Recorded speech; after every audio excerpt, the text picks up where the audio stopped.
Welcome to Learning to Glow, a show about wellness, skin health, and self-development. I'm your host, Jess. I'm a mom, entrepreneur, and skincare expert. I'm so excited to share tips on how to achieve healthy skin and bring amazing guests in the field of health, fitness, aging gracefully, and personal growth. Let's explore all different ways we can take care of ourselves as women, both inside and out, to truly shine. So let's get glowing. Hello, everyone. I am your host, Jess, and this is Learning to Glow. And thank you so much for being here today. We have a terrific conversation all about the nervous system. This is such a hot topic at the moment, and our expert, Kristin McConnell, helps us understand what a dysregulated nervous system can look like and how to help regulate it. Kristin is a licensed occupational therapist, certified yoga teacher, and surf therapy facilitator. She specializes in nervous system regulation and lifestyle transformation for women experiencing frustrating chronic health issues. She helps her clients befriend their nervous system and create and implement a set of strategies to navigate health ups and downs so they can thrive rather than just survive. Kristin holds a doctorate and master's degree from the University of Southern California. She completed her doctoral residency at the USC Occupational Therapy Facility practice, where she provided lifestyle redesign services and led the expansion of an OT program for individuals with mast cell activation syndrome and POTS. Kristin shared so many great tips and really broke down this topic in a fun and easy way to understand because it can seem a little complicated and overwhelming. I will link all of her info in my show notes. Go follow Kristin. She is completely amazing. We only touched on a little bit of what she does. She has so many different things that she offers. She's in San Diego County, so go check her out. I really hope you enjoy this episode. It's amazing. And here's Kristin. Hello, everyone, and welcome to Learning to Glow podcast. I am your host, Jess, and today we have Kristin with us. Thank you so much for being here. Thanks for having me. You're welcome. I always like to start our episodes with, if you could just introduce yourself, tell us what you do, a little bit about your background, that would be awesome. Yeah, awesome. Thanks, Jess. So I'm Kristin. I am an occupational therapist specializing in nervous system regulation and lifestyle transformation. And I work in particular with people who are experiencing frustrating chronic health symptoms. And, most people in my work, I find most people don't always understand how interrelated their nervous systems and their sensory systems are with how they're feeling every day or the choices they're making every day. So in my work, I'm really guiding my clients through the process of understanding their nervous system, understanding this relationship and how it's impacting their health and happiness. And together we create and implement a set of strategies so that they can better regulate their system and navigate those ups and downs that come when you're living with a chronic health condition so that they can do more of what's important to them in day-to-day life. That's great. I mean, I've dealt with chronic illness, so I know it's a tricky one, and it's tough and it gets very frustrating, like you said. But I feel like lately online, I've been seeing a lot of nervous system regulation or dysregulation. Like, I feel like recently I've just been seeing it a lot. And I think it would be helpful to just start by, what does that mean? Can you break that down for us? Because I see it all the time, but I'm like, I don't know what they're talking about. Yeah. So I always start with so everyone has a nervous system, and I think about your nervous system as kind of the command center for your body and really this pathway that helps the brain and the body communicate and also that helps your body kind of sense and understand the world around it. So you're taking in information from your senses or from the environment, and then that information is traveling along this pathway in your body, and it's helping you figure out how you're going to respond. If that's the big picture, and then there's different parts of your nervous system as well. So I think a lot of times when people are talking about nervous system regulation, they're particularly talking about your autonomic nervous system. And that is the part of your nervous system that is controlling automatic functions though we now know that we have more control over them than that name would suggest. So your nervous system is controlling things like your heart rate, your blood pressure, your muscle tension, your breathing rate.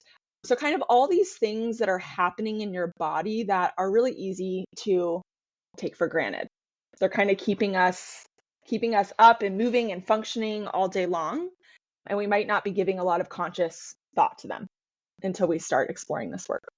Okay, so but you're saying that there is also things that we can do. It doesn't have to be just automatic. Like there's things that we can do to affect that in a positive way, probably, obviously. So tell us, if we are dysregulated, maybe we could start with like what that looks like if we're dysregulated, and then maybe we could next talk about like why. Like why are people dysregulated? What does that look like when it actually is? Yeah. So when I think about a dysregulated nervous system, so going back to the autonomic nervous system, if you've heard of that before, there's these two main pathways that people talk about in that. So we have our parasympathetic nervous system, which is our rest and digest system. That's the system where we feel calm, relaxed, where the body's able to repair itself. And then on the flip side, we have our sympathetic nervous system, which is that fight, flight, or freeze response. So a lot of people have heard of those two systems. Within this nervous system world, if people have heard of the term of polyvagal theory, it was created by Stephen Porges, and he breaks it down even further. So he adds one more level. So we still have our sympathetic response, which is that fight, flight, freeze. And then we have in the vagal response, there's two levels. So there's our ventral vagal system, which is helping us be wired really to connect socially. So in that state, when we're in our ventral vagal state, we're kind of reading people's facial expressions. We're feeling safe to connect. Like you and I are in this conversation right now, and I'm seeing that you're nodding as I'm talking. I'm seeing you're listening. So I'm feeling calm and focused and safe, but like alert enough to participate. And then so basically where I'm going with this is Stephen Porges added a third layer rather than just that binary system that most people think about with the nervous system. And then so there's ventral vagal, which is our social connected system. There's our fight flight response, where our body gets activated if we're not able to cooperate with somebody. If we're not feeling that social reciprocity, then we might go into like aggression or lashing out or fighting, making sure that our needs are met. So we're kind of going to move towards. And then underneath that, we have our dorsal vagal system, which is, in his theory, there's also a hierarchy. So the dorsal vagal system is all the way at the bottom. It's kind of in the lowest, most reptilian part of our brain. And that's our withdrawal response. So in that level of the nervous system, everything is going to really slow down. The body's going to try to conserve resources. It's really about protection and survival. And so the reason I brought up those three levels is because when I think about a dysregulated nervous system, it can look two different ways in that dysregulation. So we can have an over-responsive nervous system where we're in a dominant sympathetic state, where we might feel very agitated, restless, frustrated, difficulty sleeping. We might feel a lot of like muscle tension. We might feel very tight. It can present differently, like for everyone. And there can be things you're feeling in your body as well as thoughts and emotions. But you could think about it as like agitated, amped up. And then we can also have a dysregulated nervous system that looks like kind of being under aroused, and that's going to be more of that dorsal vagal dominant response, where we might feel almost listless or very fatigued, very low energy, not really sure what to do with our time. like you find yourself like doom scrolling, or you find yourself like staring at the wall when you wake up in the morning, and it's really hard to get moving. So I think I like to point that out because I think sometimes when we think about a dysregulated nervous system, or a lot of people are talking about it, they're talking about that over aroused state, but not recognizing that also there can be this response that's very much associated with that withdrawal and feeling really tired, feeling depleted. Mm. Yeah, I've felt that way for sure recently. Yeah, that feeling of depletion or just like really low energy. I can see that. And one of the things that you said about the rest and digest and, versus like that fight or flight. I've had a nutritionist come on and talk about how that can affect like our digestion and so many other things. Like if you already struggle with like digestion issues, one of the things that my nutritionist was saying was to take, breaths before I ate, or don't look at screens and things like that. And I was like, oh, it's so interesting how all of that can from your nervous system affect like the way your body is digesting food. And it makes so much sense, because how could it prioritize digestion if you're, stressed? Yeah, exactly. It's a great I love the example of digestion in the nervous system, because I feel like it really draws out that this is like nervous system regulation is about understanding your biology, right? It's like all these systems in your body are impacted by that stress, or by how we're reacting. It's like, I guess in other ways, it's not something that's like in your head, right? Right. It's this doesn't have to do with like, although thoughts are a component of it, it's like it's not as simple as being something that's in your head. It's actually like it's living in your body and affecting these processes kind of behind the scenes in a way that I think a lot of people don't realize. And yeah, digestion is a great one. I mean, in the simplest way, or way I kind of think about the digestion, is like when you're dysregulated, your body is prioritizing survival and safety at all costs. So that doesn't leave a lot of extra resources or space for kind of those basic like care functions that your body has to do to sustain itself, right? It's like it's in a state of emergency. So if you were being chased by a lion or a tiger, like you wouldn't be sitting down, your body wouldn't be prioritizing sitting down to enjoy a meal and digest it. It would be prioritizing running away. So all that blood flow is going to your legs and to your arms so that you could kick or hit or fight or run, rather than that blood flow going to the center of your body to help with digestion. Yeah, that makes so much sense. So, what are some other ways that it could affect us? I mean, we're talking, there's different types and there's different ways, but what else could it look like if you are dysregulated? Like, what are other examples that you have? Yeah. I think sleep is another kind of a concrete example that people can relate to when it comes to Mm-hmm. the nervous system. It's very difficult to get restful, deep sleep if your nervous system is in a dysregulated state. And that's another easy one to tie to that example of like your nervous system is there to keep you alive, right? To keep you safe and to keep you alive. So if it senses life threatening situations, or even just threat danger, it's going to be really hard to get into a sleep state where you're defenseless. So that might look like, I mean, you might be sleeping, but you might wake up still feeling tired. You might be waking up in the middle of the night and not be able to go back to sleep. You might have a really hard time winding down to go to sleep. So I feel like that's a big sign. I know, like, I feel that in my nervous system. Like, my sleep is one of the areas where I kind of start to feel it first. And I think everyone is a little different, I think, in where they feel it the most.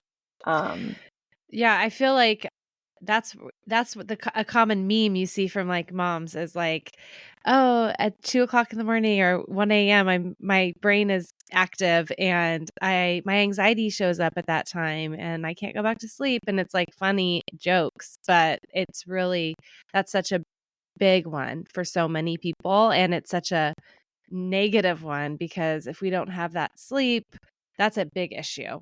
And people aren't sleeping and it's like this terrible cycle where they wake up in the morning at zero, they're depleted of energy, and then they're getting this like boost at the wrong times and it's like a negative energy. Yeah. And sleep is tricky because it's like a cycle. So if you've ever like gone online, like I've seen articles on like tips to regulate your nervous system, and it's like get good sleep because sleep is so important for regulating your nervous system. It affects like the hormone balance in our body and all these chemicals that are impacting that stress response.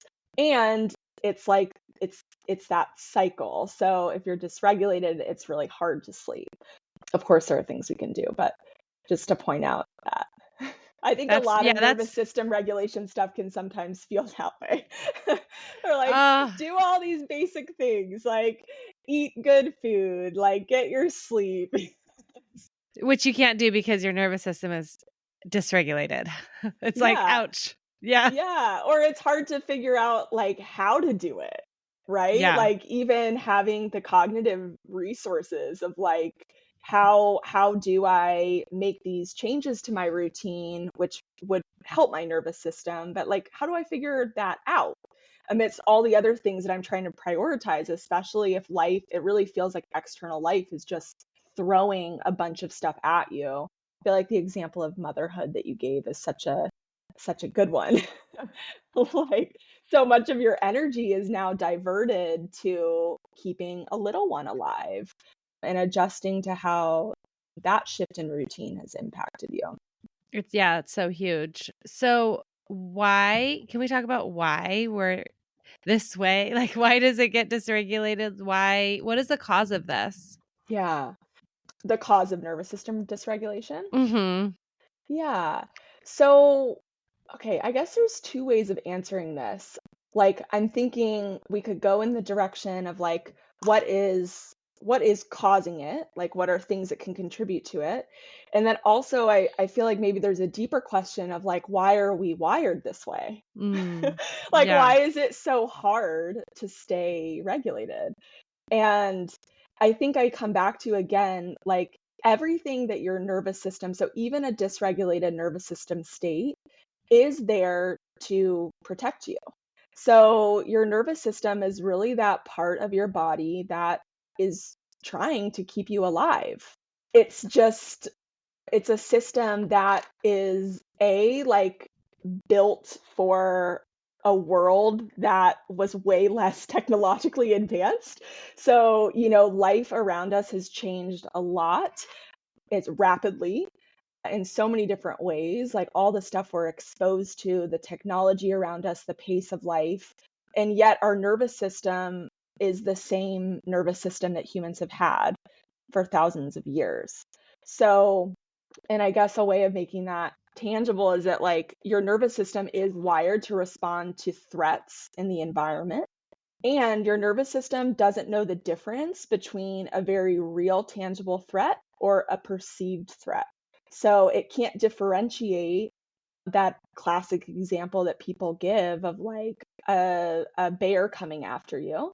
It can't differentiate like that is unsafe, but then also an angry email from your boss might also be perceived as like unsafe and spark that same thing inside of you, that same protective response, or even thoughts of like, I'm not good enough. Maybe I can't do this. So imagined threats, thought-based threats, your body doesn't know the difference. So it's going to respond biologically in the same way with that goal of keeping you safe.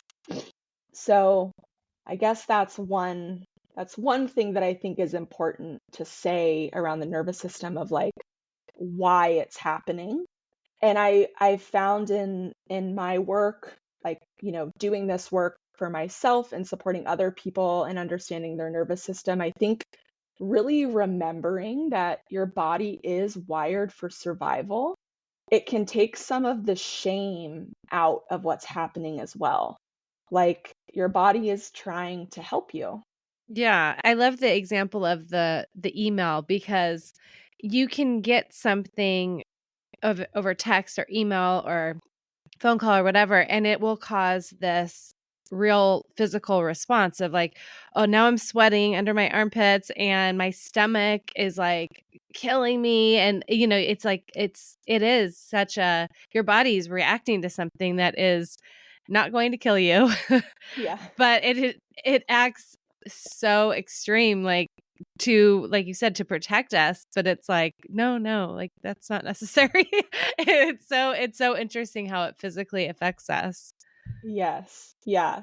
Exactly. And all those descriptions you gave, I love like the sweating or the increased heart rate or yeah, it's like that's your biology responding to something. And yet we have to do that kind of retraining of recognizing, I think like recognizing the response for what it is, not being too hard on ourselves about that response, right? Like it's so easy then to go into like self-judgment, like this isn't a big deal, Kristen. You don't need to be reacting like this. Yeah. But then It's that's not going to help the situation because now you're fighting with yourself. You're almost adding to that sympathetic overdrive. And it just kind of increases that cycle of overwhelm rather than like really just having compassion and even recognizing that, oh, okay, maybe I sensed danger in that. Oh, my heart's racing. I'm sweating. Like just noticing and even labeling what's happening and trying to have some compassion and care for the way that your body is trying to take care of you, even if it's out of proportion to the it's threat. such a good tip. It's such a good tip. I remember I used to train clients and staff at different resorts, and sometimes I'd have quite a big group. And I remember after I was into my, I don't know, I was like third or fourth year, I had a big training and I was like so nervous. And it was like I had all the physical reactions, and it's always my stomach for me. I'm always like, Mhm. that's my area. And I remember being like, oh my gosh, I've done this a million times. Like, why am I why do I even care? Why am I acting like this? But a better idea is to be like, oh, I mean, it's like, what is it? One of the number one fears that people have in life is public speaking. I'm speaking in front of 50 people that don't know who I am. Of course, that's scary, no matter how many times you've done it. And to just kind of be like, oh, this is normal. Like anybody would feel like this. But yeah, that not having compassion piece, probably it makes it worse, because now you're like, I'm shaming myself for having a completely normal reaction. Yeah. It's crazy. Yeah. When I first started my wellness journey, I had already been in the skincare industry for years, working on client skin and as an educator for multiple skincare brands. When I learned about how the toxins in our personal care and beauty products could have a negative impact on our health, I knew I needed to make a change. I was used to the result-driven products that I was working with, and I was not happy with the natural products on the market at that time. Although they were safer and cleaner, they did not meet my expectations for results. I created Simply Just Skincare to deliver the results my clients demanded from their products while using natural, toxin-free ingredients. You can check out my clients' results and reviews on my website, simplyjustskincare.com. In 30 days, my clients have reported more hydrated skin, less appearance of fine lines and wrinkles, and more of an overall glow. Our top sellers include our Repair Toner, our Hydrating Undo Serum with hyaluronic acid, and more. I am offering my listeners 20% off their first order with code PODCAST. Check it out in the link in my show notes to get glowing today. So, okay, so those are some good examples. I want to talk more, unless you have anything else to add, but I want to go next to how do we help the situation? Like you just gave a great example with like naming it, having compassion for ourselves. in like in that situation. But what are some other things that we can do to like help this nervous system and be more regulated so we're not up at 3 a.m. or not being able to digest our food? Like, can you give us, let's go there next, unless you have anything else to add. Yeah, yeah. Let's go there next, and then if anything Okay. comes to me, I'll come back. Yeah, so what can we do? I think, what I find the most helpful is first kind of starting to help build the awareness of like what are your patterns? Like what are the patterns in your nervous system for how you respond? And I love, Jess, that you were like, for me, it's always in my stomach. Like even knowing like those are your cues. Like those cues from your body are coming from your stomach. I feel like for me, it tends to be like in my chest. Like I feel a lot of like compression in my chest. So I think kind of doing that investigation of what are the kinds of two things. What are the kinds of situations or environments that tend to be triggering for your nervous system? And then getting to know, like, how do you know when you're starting to become dysregulated and learning how to track that process? Because while it can often feel in the moment like it's like a 0 to 100, if we can start to be a little bit more mindful to those cues, that's a whole topic in and of itself on how to do that. But if we can start to be mindful of the cues, we will usually find that our body gives us like early signs. And I think an important, like a key to regulating your nervous system is not waiting until you're in a really, really like high state of dysregulation to respond, but rather doing things like proactively throughout your day to keep yourself in a regulated state, or like responding when you notice those early signs. Um, so yeah, I think knowing, maybe even thinking about like your day to day and starting to reflect on what are those like people, places, sensory experiences like outside of you that trigger some kind of feeling of unsafe in you. And that's different for everyone. But are you, and this is where the sensory piece even comes in a little bit. You could explore like what kinds of sounds for you like really impact your nervous system. What kind of places, like busy places that you might go shopping, like too much in your schedule, too little in your schedule.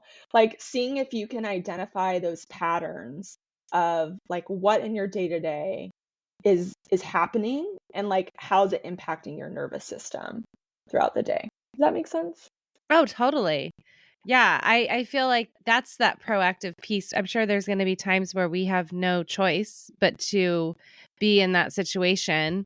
But looking at your day and like what's not working or what's causing these problems in the first place is such a good place to start. Yeah. And even tracking, there's a great, she's a clinical psychologist, I think. Her name is Deb Donna, and she works with the polyvagal theory. And in one of her books I read, she had a tip of like writing down your autonomic nervous system story. So like take a day, you could pick a day from this week and kind of rewrite in your mind like what happened from when you woke up to when you went to bed, and kind of see if you can track like what happened in your nervous system in those three states. So that like ventral vagal, safe connected space, the sympathetic, that reactive fight flight space, and then that dorsal vagal, like the shutdown. And see if you can track it. And what you will notice when you do that practice is we tend to think about these big extremes in nervous Mm-hmm. system regulation. But if you start seeing how in every day there's those little ups and downs of coming into regulation, like finding those moments of feeling connected, feeling safe, then life happens and we kind of start to go down that ladder and we start to get activated, and then noticing like, could I pull myself back or did I go down into withdrawal? I don't know if that's making sense. I could give an example maybe It of does make my sense, but guess. yeah, Yeah. I'd love to hear an example too. Yeah. So I can give an example of like me this week. So okay, so I woke up in the morning. I have a puppy, so I take my puppy out. I am noticing like, I always like feeling the fresh air on my face. I'm maybe having a cup of tea or a cup of coffee. So those for me are like they help my nervous system feel safe and calm and connected, kind of tuning into nature, having a beverage I like petting my puppy, feeling her licking my face. Then we're going on a walk. She's not listening to me. She's barking at other dogs. Like inevitably my system is starting to it's starting to get activated a little bit, right?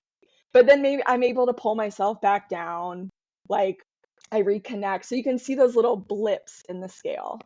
So I kind of recenter, I have breakfast, I'm nourishing my body, I'm back in that ventral vagal state. Then I get in my car, I go to work. I'm worried I'm going to be late. I didn't leave on time. Now I'm looking at the clock. I'm thinking this client I'm going to see, maybe they're going to be mad at me if I'm late. So I start to go up again a little bit, right? So I kind of like find those moments you can see like the pendulation in your nervous system of going like in and out of regulation. And then I had a great example yesterday of I was doing some work. I was running a group and it was a new group and it was chaotic. It wasn't bad, but it was a chaotic group. It was like young boys and there was a lot of energy in the room. So I felt my nervous system kind of having a little bit of a hard time coping with that chaos and I hadn't totally planned for some of the group dynamics that were happening. So that pushed me a little bit into that sympathetic state. I kind of got myself back. I regrounded, had a cup of water, felt my feet, did some grounding exercises, saw another client, but then I had to drive all the way home. And by the time I got home, had to take my dog out. And then for me, it got to like cooking dinner. And I was like, I can't do this anymore. So I started to feel I don't have these resources anymore. And then that for me is kind of me going into that dorsal vagal space of like, I want to give up. Now I want to withdraw. Like I don't even like this food that I cooked once I have the dinner. I'm not even going to eat it, right? So it's kind of this like subtle silly example, but you can see that like how I'm kind of moving up and down that autonomic ladder throughout my day. And for me, it's typically like at the end of the day, I'm more likely to go into that dorsal vagal response of like, I can't do this. I want to give up. I just want to go lay down in my bed and do nothing. Oh, I've had those feelings at dinner time. I can relate to those. Oh, yes. So yeah, I feel like even that, like for people listening who are kind of interested in this, even like doing that practice for yourself and seeing if you can track those ups and downs in your nervous system throughout the day could be interesting. You might notice like what's more dominant for you. Some people go way faster to that withdrawal response. My nervous system have a really strong penchant for that fight. Like I'm going to stay in that sympathetic space for as long as I can. I'm going to push, push, push. And then I'll eventually reach the point where I'm like, I can't push anymore. Where some people might, like, everyone's a little bit different how it might show up for them. That's such a good, I'm going to do that because I was just thinking a lot of your morning seemed similar to I have a puppy. She's a year and a half, but I'm picturing myself like, I have my nice time with her and then we go on a walk and she barks at people and I'm like, I'm so embarrassed right now. So it's funny. It's subtle to like kind of, because I'm kind of putting myself into my yesterday as you were speaking. And I'm like, it is subtle, right? Like it could be something really little, or maybe I got triggered by something my kid said, but then like I'm going to go outside and touch my feet on the grass. And it's good to know like exactly how you react, but also like that for me, going outside has been something that I have felt benefit from. Like I can go outside And like every time my dog wants to go outside, I go outside without my shoes on and I sit with her and touch the grass. Or like the drink that you mentioned. Like I love my morning drinks. Like I love to have that, and that brings me like a sense of peace. And I guess another thing that would be helpful for people, I'm sure, is to have a list of those things that can help Yeah. like bring you back. Yeah, yeah. I do think I like how you said make a list. I think it's helpful sometimes to get our strategies like out of our head and somewhere where we can see them. I've found that really helpful for myself and my clients because when we start to get out of that optimal zone of regulation, it's really difficult to like use our brain to its full capacity. It becomes Mm-hmm. harder to communicate, it becomes harder to problem solve, it becomes harder to plan.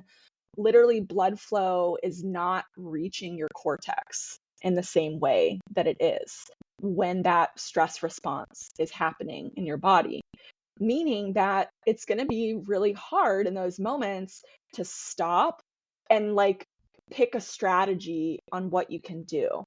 Especially, the examples we were talking about, like it is subtle, but I kind of think about it's good to practice with the subtle because it's like it's training, right? Like we need to practice all of this with kind of the ins and outs and the subtle so that we're prepared and we've like built the muscle. We've gone to the nervous system regulation gym so that when like shit hits the fan, we have we have more capacity in our nervous system to respond and to cope with what's coming at us.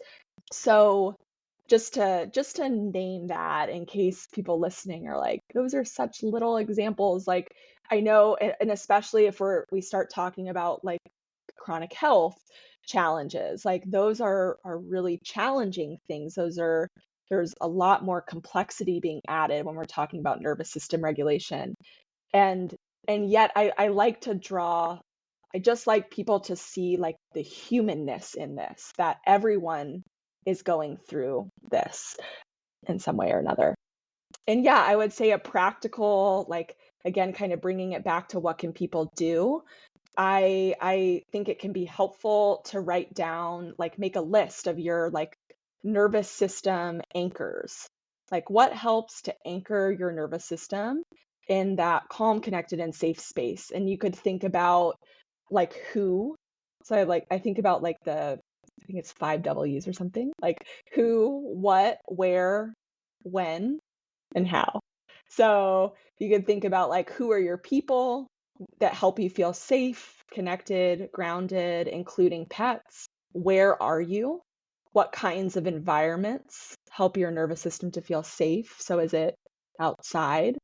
Uh, is it anywhere outside? Is it a park that helps you? Is it a tree on your block? Is it the beach if you can get there? What are you doing? Are there activities that help you come back to yourself, even like when? So I think that can just be helpful prompts for you to ask yourself. And then you have that list to refer back to. And even that orientation of like looking for those things in your day-to-day life. So in the same way that you might like track and kind of notice the dysregulation, also when you're doing that tracking, like notice when you're regulated, notice when you feel good. Yeah, and like what are you doing during What those are you times? doing during that time? Yeah. It's Yeah. it's so interesting because when you said where, like my happy place, and luckily I can get there, is the beach and the ocean. If I have a bad day, if it's on the weekend, I can't do this always, but like if it's on the weekend and I'm like stressed or whatever, I'll go to my family and I'll be like, we're going to do something as a family. And they're always like, are we going to the beach? And I'm like, sorry, yes. But I think for me, I've recognized that it's like a real thing. Like I get there and I'm different. Like I've calmed down. It just brings me so much that's just like my go-to. I know I can't always get there, but I know that that's where I can go if I really need to, and that I think that's been really nice and helpful. And having those, like you said, these may not be major things, but the little things can really catch up to us. I feel like if we are like, oh, that, I'm so guilty of doing this. Oh, it's no big deal. Or you push these things that are building up inside of you. It's not major. I haven't had an accident or, like they're just little things that happen that can dysregulate you. But I guess like pay attention to those and also don't treat them like they're nothing because it is something that's affecting your body. Yeah. It adds up Yeah. over time. Yeah. And something you said, Jess, reminded me, this could also be helpful for people too listening, is I think sometimes when we think about ways to regulate our nervous system, again, we kind of tend to think in the extremes and we think about these big things that we can do. So, like, and you said it perfectly, you're like, when I have a whole day, like, I'll go and do this whole day. But I can't just always like go to the beach in the middle of the day. It's not always accessible. So, another tool that I found helpful is, and it's another kind of writing it down and getting it on paper, is making yourself like a menu of self-care activities. And if you think about a menu, you have like different like sizes of portions and different options. So maybe you have like your appetizers, and those are like little things that you can do. That's like the 1 to 5 minute option of what you can do. Like I can look outside and find a tree. I can notice the colors of the leaves. I can feel my feet. I think I kind of go to like noticing my senses. That's a big one that helps my nervous system. I can feel my feet on the floor and notice the temperature of the tile on my feet. So whatever it is for somebody, I can go pet my dog. What are the quick things that you can do proactively in your day, in between the meetings, to help yourself feel more connected, grounded, and safe? And then you have like your entrees, and those are your bigger things that make, maybe if you had an hour or 2 hours, what would you do? Go for a long walk. I would take a yoga class. I would go swim in the ocean. I would call a friend and have a really good chat, like whatever it is. And then your dessert. So you can like play around with that, but I think having again, like maybe breaking stuff down into how much time it takes and how much energy it takes out of you, can be helpful too. So you don't end up feeling like I could regulate myself if, like, I could do all these things if I had more time. I could do all these things, but I have to work. Like, it can be easy to feel like we don't have time to do these things to take care of ourselves. But at the end of the day, it's like, I think there is evidence showing that like even 3 deep breaths into your belly is enough to reset the nervous system. So I love that doesn't advice. always take a long time. Yeah, it's such good advice. I actually recently did a morning routine menu for myself because I was like, based on how much time, like what time did I wake up? I'm not feeling good right now, so I'm not putting the alarm clock on and waking up early and doing a bunch of stuff. So I can go I go downstairs and I have my list and I'm like, well, what can I do that like will help me start my day off on the right foot that is within this amount of time, because I have also to get my kids ready and everything like that. But I want to do something for me first that could be like a simple, like an apple cider vinegar drink or whatever it might be. But I love the idea to do it for your nervous system and sort of how you can sprinkle it through the day, because like I feel like my mornings are great. Like it's later on in the day that I need to pull that list out and be like, okay, I need a little, because I get to that place too where I give up and I'm like, oh, I'm just gonna go sit down and like look on my phone because the energy's gone. The will to do anything is gone. So, maybe I could try one of these little tools first before I just give up. Yeah, or try like we were talking about sleep. Like I think having really like protecting your time around your sleep, or having a conscious like evening wind down routine, is very helpful to kind of like set your nervous system up to go to sleep. Unfortunately, we turn off the lights in our bedroom, but we can't really just turn off the lights in our brain.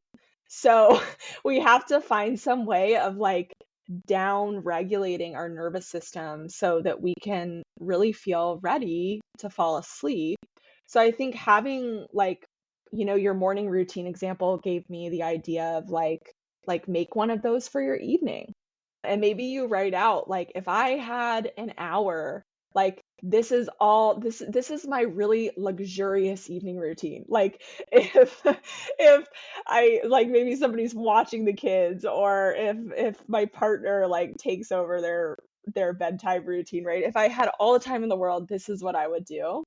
But like, give yourself those options. Like, even a 10-minute, 5-minute, like what's the bare minimum of what you could do in your evening to just help your nervous system calm down before you go to bed? And even thinking about like that, I think for a lot of us at the end of the day, we're tired, we have less resources, more has come at us from the day. We don't have the benefit of like the freshness that a full night of sleep might give us. So maybe it's even a better time to have have that pre-planned for yourself. Yeah, and just I can see how that could help promote so much better sleep too. If you can add those niceties and, maybe take away the phone, that's definitely something that I cannot imagine helps our nervous system. Yeah, and think about, yeah, it's a great point. And like sometimes less is more.